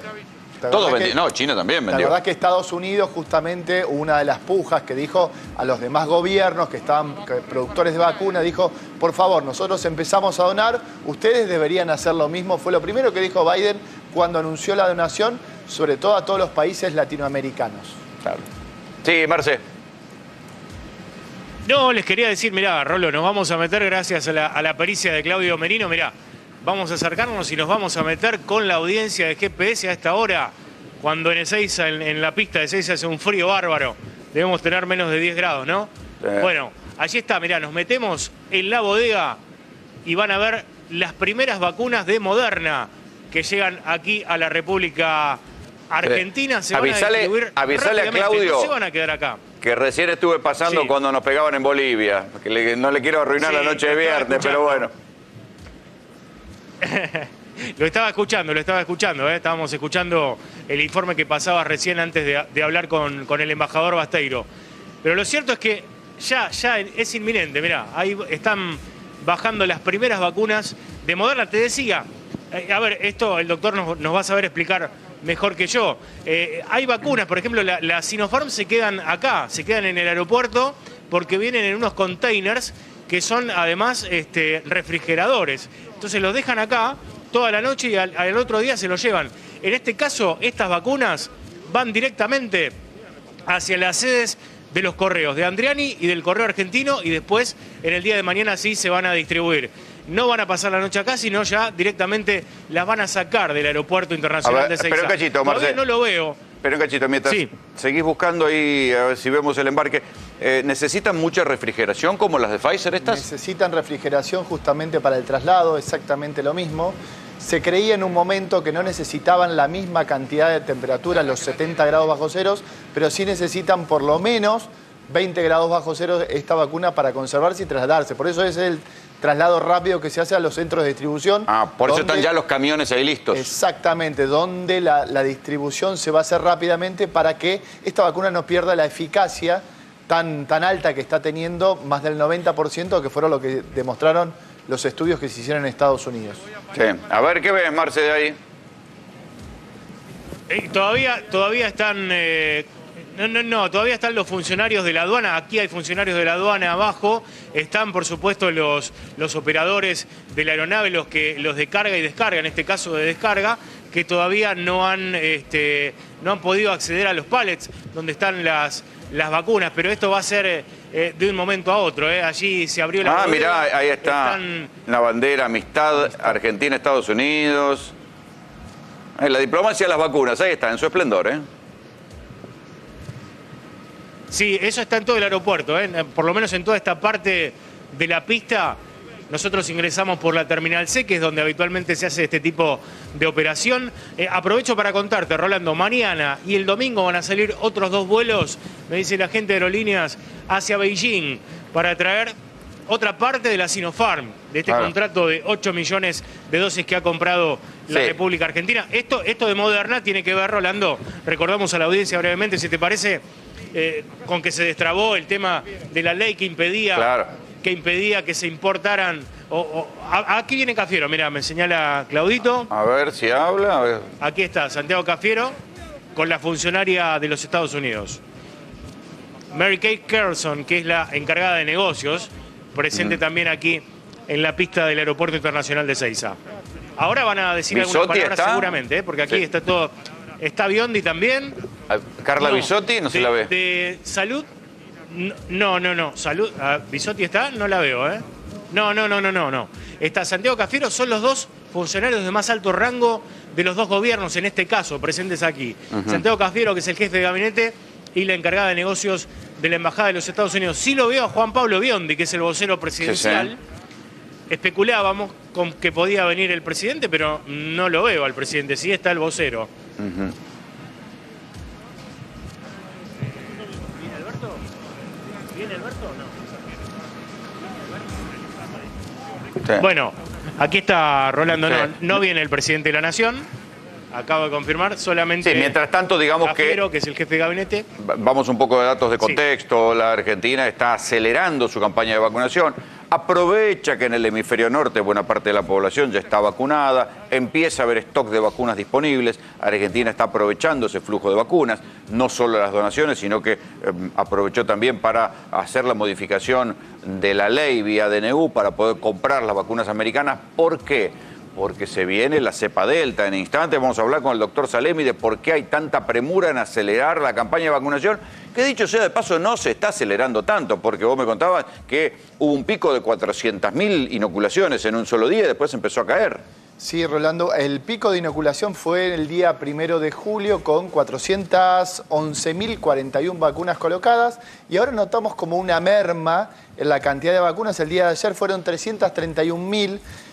Tenemos que interpretar esto. Primero es que hay mucha gente que ya recibió su primera dosis y lo que tenemos que empezar a ver es cuándo se va a acelerar la colocación de la segunda dosis. Creo que es algo que se están planteando de las distintas administraciones y de los distintos distritos en acelerar esta vacunación, la segunda dosis. Sí, igual ahora están por arriba del cálculo más optimista. Recordemos que estaban diciendo que para fin de julio pensaban tener 30 millones de personas con al menos un pinchazo. ¿Y ya están en cuánto? ¿En 26? En 26.865.000. O sea que estarían para arriba, seguramente podrían llegar a esa meta o estar un poquito por arriba de los 30 millones de pinchazos. Enseguida volvemos a vos, Marcelo. Vamos a empezar a hablar de las elecciones, porque claro, en medio de la vacunación va a haber elecciones y se está midiendo muy atentamente cuál va a ser el efecto del alivio que puede traer la vacunación de esto que ha colonizado la gestión de Alberto Fernández en estos 2 años, que es el combate contra el COVID. Pero al mismo tiempo, las nuevas cepas harán que se prolongue todavía las restricciones. Tengo una encuesta que se conoció esta semana de la Universidad de La Matanza sobre cómo vienen las elecciones. Ya sabemos que las elecciones, por cantidad de gente, de población, se dirimen sobre todo en la provincia de Buenos Aires y en la ciudad de Buenos Aires, en el AMBA. En un ratito vamos a estar hablando con Raúl Timerman, que dice que son elecciones del AMBA, ¿no? Sobre todo las que se definen en la Argentina, y que a veces hay que levantar la vista y mirar un poco a lo que pasa en el interior también. Pero la encuesta de la Universidad de La Matanza dice, por ejemplo, si las elecciones a diputados nacionales fueran hoy y las opciones fueran las siguientes, ¿cuál espacio elegiría? Las hacemos por espacio. Después vamos a ver qué está pasando en cómo se están apuñalando los candidatos para entrar en las listas de las PASO. Pero por ahora, este es el panorama según la Universidad de La Matanza. El Frente de Todos con un 34,5, cerquita, Juntos por el Cambio con un 30,9. Más o menos son los núcleos duros históricos, ¿no? Recuerden que Cristina en provincia de Buenos Aires en el peor momento también estaba en 35 puntos. Atención con esto. La aparición de los libertarios con un 5,7%. Esto, la alternativa federal, que sería Randazzo, si se presenta, nunca se sabe, con Randazzo va y viene, 5,1, un poquito más o menos lo mismo que tuvo en su momento Randazzo. El Frente de Izquierda, clavado en los 3 puntos, como siempre, pasan los años, y siempre en provincia de Buenos Aires están los 3 puntos. Y Valores para mi País, que sería el voto, lo que representaba un poco Gómez Centurión en su momento, 1,7, es el sector más ligado a los sectores evangélicos. Y después esto, ¿no? La gente que dice va a votar en blanco, un 6,4. Y lo que se llama el voto independiente, el voto el indeciso, el que va y viene y que puede ir para cualquier lado, 12,4. O sea que si uno dice, bueno, atención, porque estos, ¿a dónde van a ir? ¿Al Frente de Todos o a Juntos por el Cambio? Esta es las primeras proyecciones. Y más o menos yo le diría que el propio gobierno sabe que las cosas andan por ahí. El gobierno siente que en provincia de Buenos Aires, su principal distrito, tiene una ventaja, una ventajita, pero no está como para andar tirando manteca al techo. ¿O no, Raúl Timerman? Buenas noches. Buenas noches, ¿qué tal? ¿Cómo estás, Rolando? ¿Cómo está la cuestión para el gobierno? ¿Vos coincidís en este análisis que está la ventaja es justita? Sí. Déjame agregar algo. El presidente, vos preguntaste dónde estaba, está mirando este programa. Bueno. Lo mira, inquietante. La encuesta que acabas de dar es provincia de Buenos Aires, de la Universidad de La Matanza. Sí. Bueno, nosotros tenemos al Frente de Todos un poco más alto en la provincia de Buenos Aires, lo tenemos con 8 puntos, el gobierno lo tiene entre 8 y 10 puntos. Nosotros tenemos resultados muy parecidos a esos para el total del país. Que tenemos, pero vos sabés que depende cómo pregunte. Acá hay una cosa fundamental. Depende de la manera como preguntes. Nosotros estamos preguntando cercanía con espacios políticos. Claro. Y decimos, Juntos por el Cambio, de Mauricio Macri, Horacio Rodríguez Larreta, Patricia Bullrich. Frente de Todos, de Alberto Fernández, Cristina Fernández de Kirchner, Massa. Es decir, evitar las confusiones con los nombres. Claro. Diciendo el nombre y quienes lo componen. Total país, en este momento que es un arranque, hay 30 puntos para el Frente de Todos y 27 puntos para Juntos por el Cambio. Está bien, eso, a ver, pero con esa cifra me quiere decir que hay muchos indecisos o hay mucho voto disperso.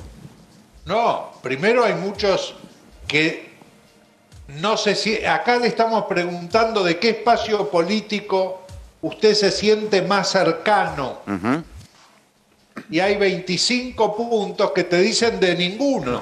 Ah, claro. Le nombramos el DESPER, le nombramos el Frente de Izquierda, le nombramos Consenso Federal, de Randazzo, etc. En la provincia de Buenos Aires, Randazzo y DESPER está cada uno en aproximadamente 5 puntos. ¿Eso sería el voto bronca? Nacional, Eso sería... mantiene los 5 puntos y Randazzo no. Eso sería, Raúl, el margen del voto bronca, porque tal vez el coronavirus podría haber disparado una especie de voto bronca, lo que vos llamás voto antisistema. ¿Sería ese el rango del voto bronca? No, hay voto que busca una alternativa diferente a Juntos por el Cambio y al Frente de Todos. Simplemente una alternativa diferente. Ese 25 que no se siente cerca de ninguno y 5,6 que no sabe, o sea, 30%, en algún momento van a decidir el voto a lo largo de toda la campaña. Y ahí viene Esta es la madre de todas las batallas, la campaña electoral. El Frente de Todos tiene decidido su eje de campaña. Tiene 3 pilares. Primero, la unidad del Frente de Todos. Es un pilar básico. Claro. Acá el que se divide pierde. Sí, lo aprendieron, Segundo, lo aprendieron bien cuando se le fue Massa y lo sufrieron. Así es. Sí, sí. Y el tercer punto es la recuperación. Espera, repetime el segundo que te interrumpí. Ellos consideran la unidad la logramos, la vacunación la tenemos asegurada, vamos por la recuperación económica.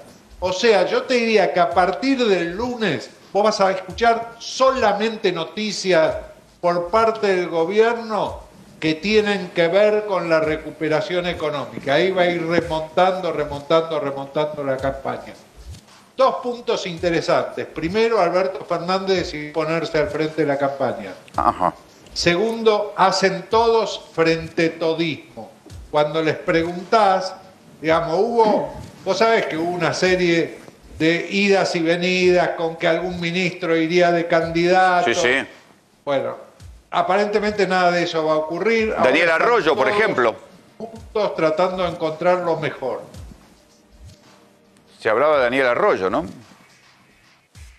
No, hubo una operación con Santiago Cafiero, después se hablaba de Daniel Arroyo, después se hablaba de Catopodis, digamos, pero acá hubo una frase que dijo Alberto Fernández el día martes en Lomas. También vos fijate que hubo los últimos 3 actos se hicieron con la presencia de Martín Insaurralde, ¿sí? Que seguramente va a jugar algún rol en la campaña. Pero hubo una frase que dijo, este es el gobierno de todos y acá no sobra ninguno. Están todos adentro. Y yo creo que ese va a ser el eje. El eje va a ser el eje del Frente Todismo y de aquí en más van a apuntalar la recuperación económica. Que va a venir, vos hablás con distintos ministros y te dicen, tienen preparadas una serie de medidas, digamos que va a empezar la recuperación económica y aparentemente así fue planificado incluso desde el Ministerio de Economía, de hacer el mayor aguante los primeros meses hasta esta fecha, donde vos viste que lentamente la inflación va disminuyendo, sí, muy lentamente. Esperan que el mes que viene rompa la barrera de los 3 para abajo y esperan meses de menor inflación, sí, y la mezcla, de aquí a fin de año. Y la mezcla de gente más vacunada con posiblemente más aperturas y una baja de la inflación puede darle un aumento de votos al gobierno. El problema es si entra una tercera ola de coronavirus. Ahí vuelta a empezar con todo, ¿no? Mirá, no se trata... Vos decís por la cepa delta. Yo te diría que yo estuve hablando con alguna gente sobre la cepa delta y me explicaba, por ejemplo, Rachid me explicaba que la cepa delta sigue siendo COVID-19, no es COVID-20. Es decir, aparecen diferentes cepas y el rol de la vacuna respecto o evitar que te contagies, o si te contagiás, digamos que sea menos grave, reducir las terapias intensivas, sigue actuando aún con la variación de la cepa. Eso es importante. Alguna gente en algún momento se asustó porque en Inglaterra dijeron de los nuevos fallecidos el 43% estaba vacunado. Sí, cuando toda la población esté vacunada, de los fallecidos el 100% va a estar vacunado. Claro. Eso es inevitable. Y la gente fallece por comorbilidades que tiene. Digamos, porque se le producen desarreglos producto de la situación que provoca el virus. Pero un cachito, Raúl, que aquí Héctor, Néstor Espósito te quiere hacer una pregunta. Sí, Raúl, volviendo a lo que hablaba hace un ratito, ¿la aparición como la de Cristina de hoy mueve el amperímetro? No, la aparición de Cristina de hoy tiene la importancia, primero, le hace ver a la política que Cristina sigue siendo una voz muy fuerte. Digamos, por la cantidad de gente que vio lo de Cristina. Segundo punto, Cristina introduce en todo su discurso una variante nueva, que es las presiones a través de la justicia para arreglar con los fondos buitres. El resto, digamos, el lawfare sigue siendo el mismo, etcétera. ¿Pero le suma votos o le resta votos? Yo lo que creo es que Cristina da por terminado esto. Hoy dio por terminado esta situación. Cristina, a partir de ahora, se pone a trabajar en la campaña del Frente de Todos. Raúl, esperemos un cachito. Espera, aguantamos un cachito porque en otro lugar, en Ezeiza, está hablando Santiago Cafiero y la encargada de negocio de los Estados Unidos. Enseguida volvemos a vos. Escuchemos. La seguridad y efectividad van a ayudar a salvar miles de vidas. Ser parte de esta donación es, sin dudas, uno de los mayores honores que yo he tenido en 35 años de mi carrera diplomática. Nuestra sólida relación bilateral se basa en valores compartidos y conexiones entre personas. Y no hay nada más importante que garantizar la salud y el bienestar de todos nuestros ciudadanos. Todos sabemos que la pandemia no conoce fronteras. Ha cambiado la vida tal como la conocíamos. Y asegurarnos de que nuestros vecinos en la región... Bueno, sólida relación bilateral, decía la encargada de negocios. Y quiero volver a Raúl Timerman porque, no deja de ser una señal diplomática esto, ¿no? Totalmente, pero vos sabés que la opinión dentro del Frente de Todos... Cuando ocurrió lo de... Viste que ocurrieron varios eventos o posiciones que tuvo que tomar la Argentina frente a Venezuela, frente a Nicaragua, con el tema de Cuba, las protestas y la represión, donde siempre es un poco difusa, digamos, la posición que toma Argentina, digamos, y hay presiones y contrapresiones para ir y venir. El gobierno tiene una cosa bien clara, tiene una excelente relación con Rusia, tiene una excelente relación con China y quiere tener una excelente relación con Estados Unidos. Y yo creo que este es un paso inicial, el que dio el presidente, sacando ese DNU, por el que se produjo una cierta rispidez, un paso fundamental para poder aceptar esta donación y forzar la relación con Estados Unidos. Sí, esto también para salir del esquema. Tener una buena relación con Cuba, con China y con Estados Unidos, eso es peronismo. Claro, eso te iba a decir, para salir también de la manera esquemática de pensar, que decir, bueno, el gobierno solamente mira hacia China y hacia Rusia, cuando en verdad en ningún momento Alberto planteó una tirantez con Estados Unidos, y mucho menos la va a plantear gobernando Biden. Totalmente, es así. No te olvides que Perón decía, de todas las políticas, la política más importante es la política internacional y esa es la política de la cual se ocupa el presidente.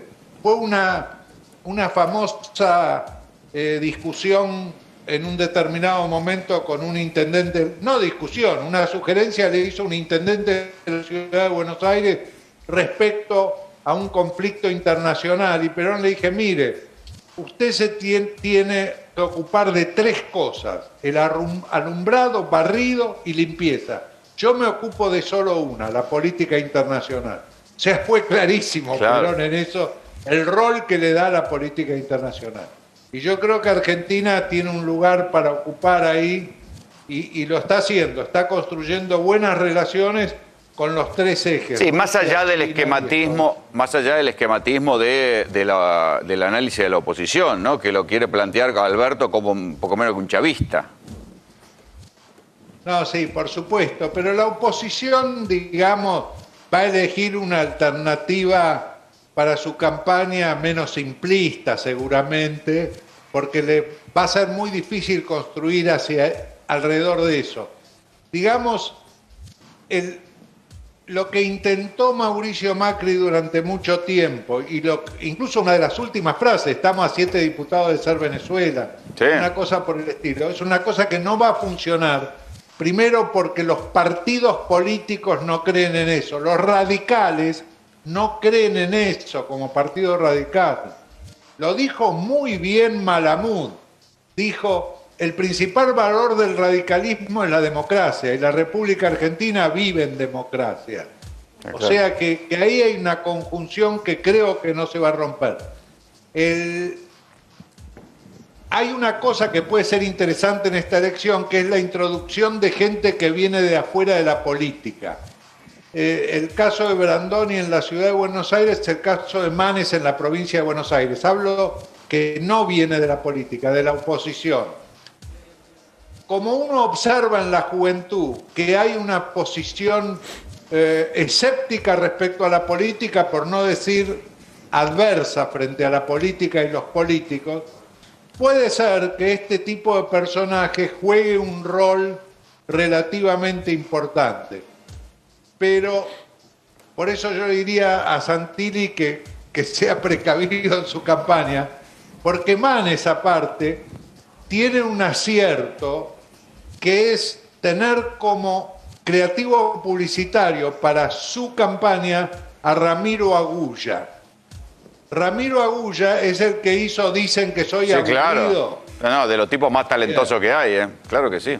Es muy talentoso, hizo las campañas de la Sota, claro. Y fueron las mejores campañas que yo he conocido de un gobernador provincial. Y acá lo único que puede poner en peligro eso es el amarretismo de los radicales, si no quieren poner la plata necesaria para producir las piezas. Raúl, pero si no, digamos, va a estar divertido. Tengo más confianza a Agulla que a Manes, con eso te digo todo. Raúl, muchísimas gracias por el contacto, como siempre, te mando un gran abrazo, cuídate. No, gracias, un abrazo para ustedes, adiós. Recién decíamos que hay que mirar la correlación, el ritmo de vacunación con el ritmo de llegada de la cepa Delta. El doctor Salemi tiene curvas al respecto. No es que tiene curvas en su cuerpo, ¿no? Y se ha puesto silicona. Tiene curvas que demuestran los datos. No, curvas epidemiológicas. Lo hemos visto hacer cosas extrañas en estos últimos tiempos, pero no creo que haya llegado tanto. No, eso queda lejos todavía. Curvas epidemiológicas que nos están mostrando cómo se está generando un nuevo rebrote, una nueva ola en países del hemisferio norte y que está trayendo gran preocupación y sobre todo muchos dirigentes sanitarios de la República Argentina, de los distintos distritos, se están mirando con preocupación. ¿Qué es lo que está pasando? Fundamentalmente Reino Unido, España, el propio Estados Unidos, México, un país que la verdad que venía manejando más o menos bien los números, se le están empezando a disparar los casos. Y la verdad que lo que se está empezando a pensar es justamente en esta nueva variante que genera una posibilidad de contagio superior. Todavía... Se te inhibieron las curvas, ¿eh? Se te inhibieron las curvas y no quieren mostrarse. No importa, ya las vamos a ver. Ahí está, mira. Ahí está, mirá, ahí vinieron. Ahí está, mirá. ¿Sí? Ahí lo que estamos viendo... Miren que voy a correr el atril un poquito. Ah, no, se ve bien, está bien. Miren, acá está. Claro. Esto es lo que decía el doctor Salemi. Nosotros somos la línea azul. Azul, y acá están todas las que suben, miren. Esto es la cepa Delta. Todos los países del hemisferio norte, vos fíjate que en una menor medida lo está haciendo Estados Unidos y el Reino Unido, y México, pero los países europeos están teniendo una marcada tendencia a la suba de los casos, fundamentalmente, cosa que no habíamos hablado, y la verticalidad de la cantidad de contagios, España. Claro. Acá se ve claramente lo que son las olas, ¿no? La segunda ola en el Reino Unido baja y vuelve la tercera ola. Nosotros estamos transitando el final de la segunda ola. Hasta que en algún momento vuelva a subir. Una segunda ola con un promedio de 17.000 casos diarios. Espera que lo quiero sumar al doctor Oscar Atienza, que volvió a Córdoba después de una gira que anduvo por acá. Oscar, ¿cómo te va, querido? ¿Bien? Hola, ¿qué tal? ¿Cómo estás, Rolando? Gracias por nuevamente tenerme presente en tu programa. No, por favor. ¿Cómo estás viendo estas dos carreras, ¿no? La carrera de la vacunación contra el temor que mantiene todavía los aeropuertos cerrados para que no entre la cepa Delta. Bueno, me parece que si miramos un poco lo que está pasando en Europa, yo creo que podríamos llegar muy, muy justo con la carrera que hay en la Argentina para la vacunación. Aún así, yo lo que estoy viendo en Europa es un crecimiento en la cantidad de casos muy, muy alta, casi explosiva, porque en menos de 20 días pasaron de 1.000 y algo de casos a 45.000, como tuvo España, como tiene Reino Unido. Y hay un dato ahí que por ahí me deja dudas, todavía quizás hace falta un poquito más de tiempo para poder ver que la tasa de letalidad sigue manteniéndose bastante baja, es decir, pareciera ser que el efecto de la vacuna en definitiva está jugando y de modo importante. El gran problema es que este virus, al circular tanto y al generar tanta cantidad de casos, va a terminar mutando nuevamente y mi miedo es que termine saltando mayoritariamente a la vacuna. Porque la cantidad de casos que empieza a haber en Europa hoy en día es la verdad que es alarmante, ¿no? En menos de 20 días pasaron de 1.500 casos. Bueno, eso es lo que se ve en las curvas. 45.000. En las curvas que Claro, estábamos mostrando recién se ve un crecimiento vertical otra vez. Totalmente vertical. Eso es lo que preocupa. Que esa circulación de virus tan alta lo que va a terminar provocando es una nueva mutación. Y ya hemos visto que este virus muta más o menos cada 15, 20 días, así que es muy peligroso. Ahí estamos mostrando justamente la letalidad, la cantidad de muertes, ¿no, Claro, doctor? la curva de fallecidos y a ver, es un dato que no hay que pasarlo por alto. También se está elevando, obviamente que de acuerdo a la cantidad de contagios también se eleva la cantidad de fallecidos, pero están al alza la cantidad de fallecidos en los países donde está aumentando la cantidad de contagios. Está bien, pero es manejable para un sistema sanitario. Por ahora es manejable, por ahora sí, justamente es manejable lo que están teniendo, pero no deja de ser importante que están aumentando la cantidad de fallecidos. Sí. Y como siempre decimos, nosotros no tenemos una cantidad de muertos que no baja, ¿eh? No, totalmente. Tenemos una cantidad de muertos por millón de habitantes, la verdad que es bastante alta, y tenemos un promedio diario por encima de los 400 fallecidos, que todavía es lo que nos está dejando la ola que pasamos, ¿sí? Esta de la anterior. ¿Cuándo empiezan a bajar los casos para vos, Oscar? Acá. Bueno, yo lo dije, entre el 15 de agosto y 15 de septiembre vamos a tener lo que se llama la inmunidad de rebaño. Producto de la vacunación masiva. Yo les anticipé en tu programa, fue que dije que nos iban a tapar de vacunas, que venía una vacunación bastante importante y es lo que está ocurriendo efectivamente. Entre el 15 de agosto y el 15 de septiembre vamos a lograr lo que se llama la inmunidad de rebaño, con mayoritariamente la gente vacunada ya con una dosis. O sea que ahí definitivamente caen los casos. Ahí van a caer los casos. El problema es que, y creo que lo expliqué en tu programa, el problema es que allí va a caer prácticamente a una cantidad mínima de casos diarios, pero la variante esta va a hacer lo mismo que hizo en Europa. Al ser muy poquita la cantidad se va a terminar imponiendo y vamos a tener esa escalada porque pareciera ser que no se la puede frenar a esa ola. Tengamos en cuenta que Inglaterra, Reino Unido tiene ya casi un 80% de la gente con una dosis y un alto porcentaje, más de la mitad ya con 2 dosis. Así toda la cantidad de infectados sigue elevada, por lo que yo creo que lo que va a bajar definitivamente va a ser la tasa de letalidad, la cantidad de fallecidos. Está bien, pero en esos escenarios no estamos hablando de regreso de restricciones, porque puede haber una caída, o sea, en cualquier caso estamos hablando de Para que en España están volviendo las restricciones en distintas comunidades. En el Reino Unido hubo una comunidad de científicos que se opuso a la apertura total que tenía el presidente del Reino Unido. Entonces la verdad que las restricciones están ahí en un tiro y un afloje desde el punto de vista político y político-sanitario, que no dejan de existir, pero tampoco se las deja de lado por completo. ¿Vos cómo la ves, Oscar? Claro, lo que pasa es que es la misma incertidumbre que tengo yo en este momento. 45.000 casos diarios, por más que te muestren 60 fallecidos por día, que es lo que tuvo, por ejemplo, el Reino Unido en el día de ayer, es una tasa de letalidad muy inferior, pero no sabés cómo puede reaccionar esa cantidad de casos, cómo puede evolucionar. Si en 20 días te generó 45.000 casos, no sabés qué puede pasar a futuro. Entonces las medidas de restricción tienen que volver hacia atrás. Tienen que volver a aplicar algunas porque es inmanejable, es impredecible este virus. Así todo, yo creo que la tasa de letalidad se va a despegar, va a bajar notablemente, lo estamos viendo. Lo que no hay que dejar es que el virus siga circulando. Claro. Y ahí recupero lo mismo que dice Rodrigo. Digo, no hay que dejar que explote, hay que tomar medidas para evitar que el virus siga circulando. A la medida que siga circulando va a generar más mutaciones. Ya apareció una mutación para la Copa América, ¿no? Una mutación colombiana. Que se distribuyó. Claro. Claro, entonces ese es el alto riesgo de este virus, que más allá de que la tasa de letalidad va a ir creciendo, porque es normal, en 45.000 casos que tengan 60 fallecidos, digamos, no es mucho, bajó bastante, va a seguir creciendo eso, pero lo que no tenés que tratar es que te llegue en 15, 20 días 90.000 casos, porque sería un escenario totalmente fuera de control para Europa. Entonces, ahora, tienen que volver las restricciones, sin lugar a dudas. Oscar, gracias. Esperen un cachito porque lo tengo que despedir. Oscar, gracias por el contacto.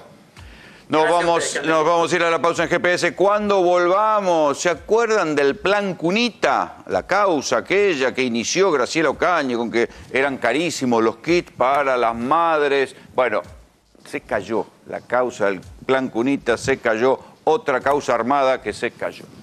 ¿Se acuerdan del plan Cunita? Bueno, el plan Cunita era un plan que anunció Cristina Fernández de Kirchner en el final de su gobierno para que las mamás recibieran un kit con una especie de cunita, justamente de ahí su nombre, para los pibes recién nacidos, duraba hasta los 6 meses, una mantita, una serie de cosas. Bueno, en aquel momento Graciela Ocaña hizo una denuncia que había sobreprecios.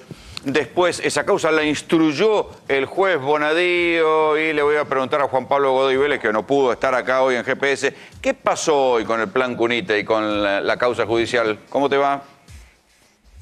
¿Qué tal, Rolo? ¿Cómo estás? Bueno, justamente la denuncia era, por supuesto, sobre precios y también supuestamente por direccionar esta licitación. Lo que se pudo comprobar, como bien decías, Bonadío instruyó esta causa, se hizo una pericia y, digamos, él se reunió personalmente con los peritos para ver cuál era su opinión y dejó esa pericia frisada. ¿Por qué? Porque lo primero que le habían dicho era, mire, estos supuestos precios a los que accede Graciela Ocaña es porque modificó, por ejemplo, cuestiones básicas. Materiales de madera lo hacía de aglomerado, entonces no es lo mismo la madera maciza que el aglomerado. Y, por ejemplo, los barrotes justamente de las cunitas, en los modelos que ella presentaba, estaban más espaciados, lo cual los hacía peligrosos para bebés justamente de menos de 6 meses que podían llegar a pasar. Pero Bonadío dio por válida la pericia de Ocaña y no las otras. Bueno, es que en realidad, bueno, justamente Ocaña presentaba una serie de ofertas que naturalmente eran mucho más bajas, primero porque faltaban 14 elementos de la licitación original y aparte porque las cantidades y las calidades también diferían en mucho. Claro, bueno, si espera que nos vamos. De la pericia misma decían que ¿se anuló? ¿Hoy se cayó la causa? ¿Se terminó? Sí, por supuesto, porque justamente lo que sucede es que hecha finalmente la pericia, lo que se advierte es que no hubo sobreprecios ni direccionamiento. Entonces, ante la inexistencia de delito, la causa naturalmente, que justamente eso es lo que ¿por sí o por no, Juan Pablo? ¿Fue una causa armada? Y es que todo indica que sí, porque además, justamente para poder armarla, en realidad lo que, digamos, se compara con una licitación con la cual no se puede comparar, porque si vos vas a hacerlo con distintas calidades, distintas cantidades, en definitiva, armaste otro kit, vos no podés comparar peras con manzanas y decir esto es más barato. Bueno, te esperamos de vuelta por acá, te mandamos un abrazo. Dale, abrazo para todos.